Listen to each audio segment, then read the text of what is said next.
Hello everyone. सो आज मैं आपके लिए लेकर आई भगवत गीता अध्याय 3 और 4। सो स्टार्ट करते हैं भगवत गीता अध्याय 3 कर्मयोग। फ्रेंड्स, गीता के तीसरे अध्याय में हम जानेंगे कि ऐसी कौन सी दो चीज़ें जो आपको इस दुनिया में कुछ भी हासिल करके दे सकती हैं। इसमें यह भी जानेंगे कि हम क्या हैं और हमारे अपने मन को काबू में करके हम अपनी सभी गंदी आदतें कैसे छोड़ें और अपनी मनचाही मंजिल कैसे प्राप्त करें। अर्जुन बोले, हे कृष्ण, आपकी बातें सुनकर ऐसा लग रहा है जैसे ज्ञान कर्म से ज्यादा सही है, लेकिन आप तो मुझे सन्यासी बनने की जगह युद्ध करने के लिए बोल रहे हो। तो आप ये बताइए कि मैं ज्ञान का रास्ता अपनाकर सन्यासी बनूं या कर्म का रास्ता अपनाकर युद्ध लड़ूं। सुनकर कृष्ण बोले, इस संसार में मैंने खुद ने ही दो तरह के योग बनाए हैं।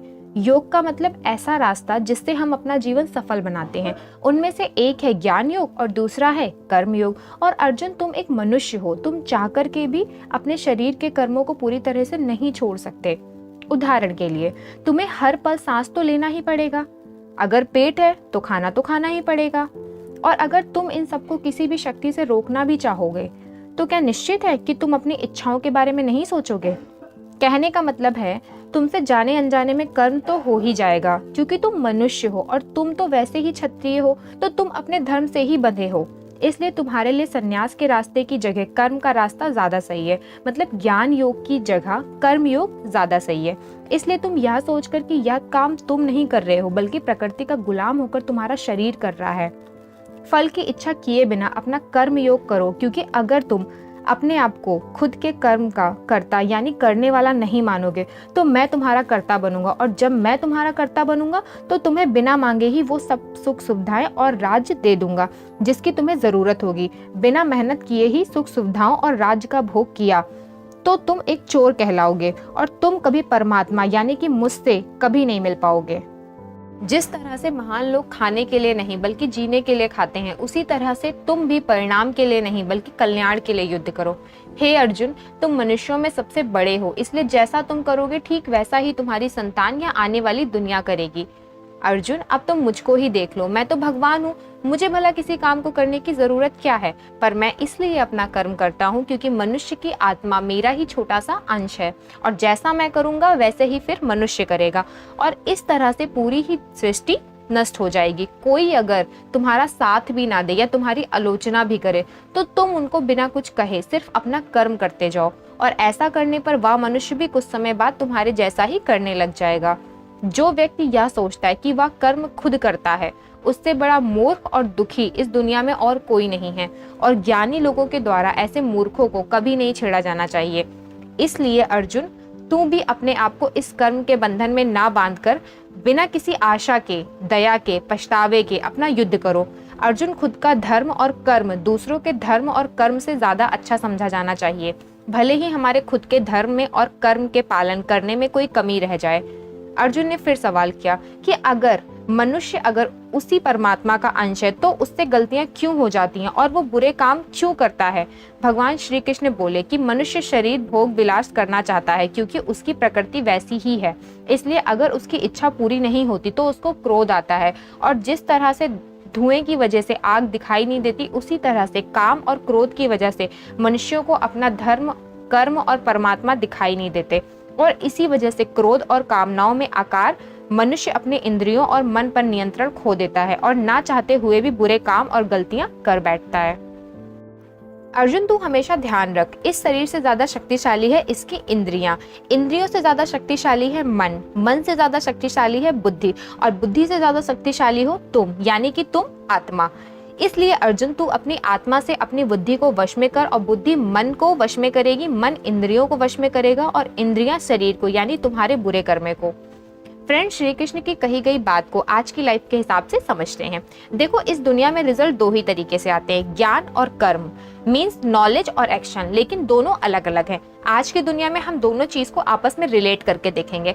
हमारे लिए नॉलेज भी उतना ही जरूरी है जितना एक्शन। नॉलेज का मतलब यह नहीं है कि आप सिर्फ एग्जाम में पास करने के लिए सिलेबस को रटते हो, बल्कि नॉलेज का मतलब यह है कि आप सबसे पहले ये जानो कि आपकी लाइफ के गोल्स क्या हैं, आपकी कैपेबिलिटी और आपके इश्यूज क्या क्या हैं, और इन सबको मिलाकर आपके गोल्स तक पहुंचने की आपकी प्लानिंग क्या है।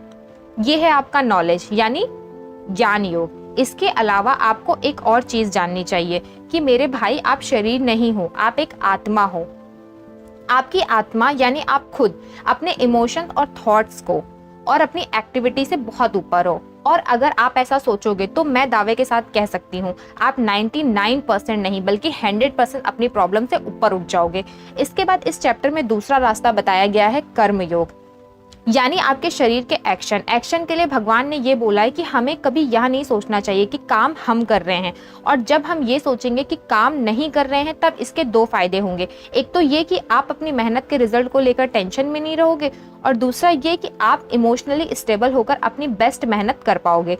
इसके साथ साथ आपको कभी भी अपने बुरे या अच्छे रिजल्ट को खुद पर लेकर दुखी नहीं करना चाहिए, क्योंकि श्री कृष्ण की बातों के अनुसार मनुष्य को सिर्फ कर्म करने का अधिकार दिया गया है। इसके अलावा आप अपनी किसी भी बुरी आदत से कैसे छुटकारा पाएं, इसको बहुत ही आसान शब्दों में बताया गया है कि आप अपने आप को उस परमात्मा का ही छोटा सा रूप यानी कि आत्मा समझो, और आत्मा के ध्यान से अपने ब्रेन को और ब्रेन से अपने मन को काबू में करोगे, और इसके बाद में आपका मन अपने आप आपके सभी फिजिकल सेंस यानी कि इंद्रियों को काबू में कर लेगा। और जब आपकी इंद्रियां आपके काबू में हो जाएंगी तब बुरी आदत छोड़ना तो क्या कुछ भी मुश्किल नहीं है। भगवत गीता अध्याय 4 दिव्य ज्ञान। गीता के चौथे अध्याय से हम जानेंगे कि भगवान कब और किस रूप में धरती पर आते हैं, भगवान को कैसे प्राप्त किया जाता है, गुरु से ज्ञान कैसे लिया जाता है, ज्ञान लेना क्यों जरूरी है। श्री कृष्ण बोले कि अर्जुन, जो महान गीता ज्ञान मैं तुझे बता रहा हूँ वो मैंने बहुत पहले ही इसी पृथ्वी पर बताया था, लेकिन समय के साथ वो लुप्त हो गया। इस पर अर्जुन बोले कि हे कृष्ण, आप तो अभी वर्तमान काल में हो, तो आप बहुत पहले के समय में ऐसा कैसे कर सकते हो। श्री कृष्ण बोले कि अर्जुन, तुझे नहीं पता कि तेरे और मेरे कितने जन्म हो चुके हैं। जब जब इस संसार में धर्म का नाश होता है तब तब मैं अधर्म का नाश करने इस धरती पर मानव रूप में आता हूँ और कर्म करके अपना शरीर यहीं छोड़कर वापस चला जाता हूँ। जिस तरह से कोई शिष्य मुझे बहुत प्रेम करता है उसी प्रकार से मैं भी अपने शिष्यों से बहुत प्रेम करता हूँ। मैंने भले ही इस संसार को बनाया है, लेकिन मैं फिर भी यह नहीं सोचता कि यह मैंने बनाया है। इसलिए मनुष्य को भी कर्म करते समय यह नहीं सोचना चाहिए कि मैं कर रहा हूँ। जो मनुष्य किसी भी कर्म के फल और सुख दुख से परे होकर कर्म करता है वही सबसे अच्छा है। जिसको अपने शरीर पर कोई घमंड नहीं होता, उसको वश में रखता है, वही मनुष्यों में सबसे ऊंचा है। और अर्जुन, जो मनुष्य इस धरती पर खुश नहीं रह पाता वो परलोक में भी खुश नहीं होता। इसलिए किसी भी मनुष्य को अपने गुरु को पहचान कर, अपने इंद्रियों को जीत कर, अपना लालच छोड़कर उनकी सेवा करके उनसे वह ज्ञान सीखना चाहिए, जिससे बड़े बड़े पापी भी मेरी शरण में आ जाते हैं। जिस तरह से आग सूखी लकड़ियों को जला देती है, उसी तरह से गुरु से सीखा हुआ ज्ञान भी हर अज्ञान को मिटा देता है। हमेशा कर्म करने वाला और हमेशा मुझ में श्रद्धा रखने वाला ही मुझको प्राप्त कर पाता है।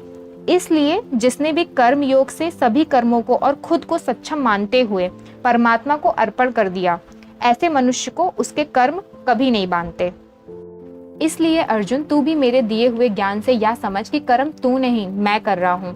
फ्रेंड्स, इस चौथे चैप्टर में ये साफ कहा गया है कि जब भी धरती पर मानवता का नाश होता है और नेगेटिविटी एनर्जी लोगों में ज्यादा होती है, तब तब भगवान किसी भी रूप में आकर धर्म को फिर से स्थापित करते हैं। इसमें यह भी बताया गया है कि अगर किसी से आपको कुछ सीखना है तो सबसे पहले आपके मन में उसके प्रति रिस्पेक्ट होनी चाहिए, कोई लालच नहीं होना चाहिए और बुरी भावना भी नहीं होनी चाहिए। और नॉलेज लेना और सीखना हमारे लिए जरूरी क्यों है? क्योंकि हम चाहे किसी भी फील्ड में हों, ऑब्वियस सी बात है कि हमें उस फील्ड के गुरुओं से ज्ञान तो लेना ही पड़ेगा।